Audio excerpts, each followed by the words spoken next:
Hi, my name is Kendall Haney, and today I'm going to be presenting for you an epiphany. Together, students and teachers can change Class Connect experiences right now, and we should. I just had an epiphany, and I am prepared to do some thinking on a topic that I may or may not be allowed to talk about.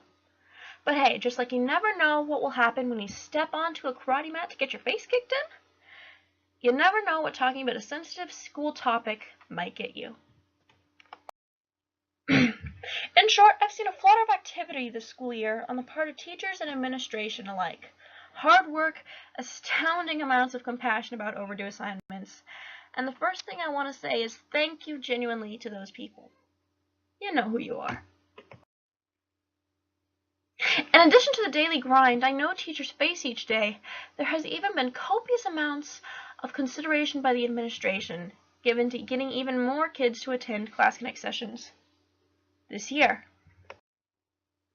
This especially holds true for the history and English departments, who are holding additional sessions each week on a myriad of topics. All one must do to enjoy one is check his or her email to see it, check his or her Class Connect schedule to attend it, and if he or she likes it, or doesn't, give feedback about it. So for me as a student who goes and frequently is one of the only one or two in the room, the question is simple. Why wouldn't students go to their Class Connects? It's like buying an expensive movie ticket and then missing the show. I have two answers, and one of them I got from my 7-year-old little sister in K-12, who never misses a Class Connect, ever. And I thought that the simplicity of her answer was brilliant. So here it goes. Let's start with what Lizzie had to say, and then I'll tell you exactly what I think. I go to my Class Connects because Miss Sierra always teaches me stuff. My mom and I, who had been discussing this very topic when Lizzie piped in, turned our gaze to stare as if on a synced drumbeat. What? Of course. Lizzie never misses her Class Connects because it is imperative to her finishing her school year.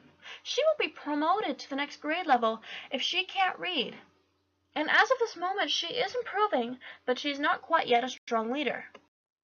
It isn't that it's mandatory that she attend. These Class Connects are optional. Rather, Lizzie, who loves math, I'm tempted to hand over my trigonometry homework any day now, is a late reader, and her teachers are showering her with attention to encourage her to get better. The short of it is that at the beginning of this year, Lizzie hated being cornered with a book. Now she is getting much, much better. She writes sentences properly, has beautiful handwriting, and can almost read her grade level. So what is the message then? In short, if Class Connects are to remain optional by school rule, then the reason people attend has to be compulsory in nature. The only reason I can think of for attending a Class Connect, if I didn't really want to otherwise, would be because the teachers were literally giving away free answers on the tests I have to take. Now, am I advocating giving away the tests? Of course not. No.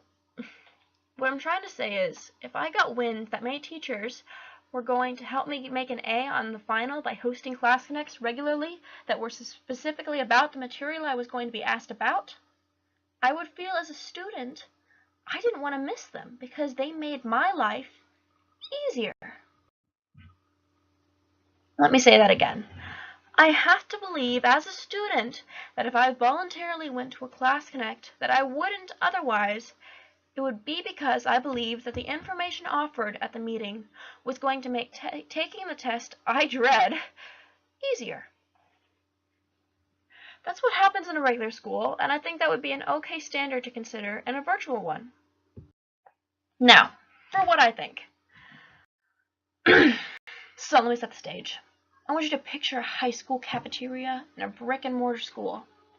I've only had to see one once because I was forced to help with the Ron Paul campaign back in 2012, but the smell was enough to keep me away. I digress. Picture the badly tiled floors, the slightly damp Besto ceiling tiles, putting a little dust in the air vents, and as you scan the tables, you'll only find a few tables cut with words that I doubt made it onto the latest vocabulary tests. Or, come to think of it, maybe they did officially. Now, greetings, Brainerd High School Warriors. As principal, not so much. I want to announce today that you no longer have to come to class. If you can eventually get your work in, we will be happy to grade it and give you the finest feedback possible. Responding to that feedback, or reading it at all, is completely optional, but highly encouraged. So, what we are trying to say is, we want you to decide whether or not you want to come to school today, listen, etc., etc.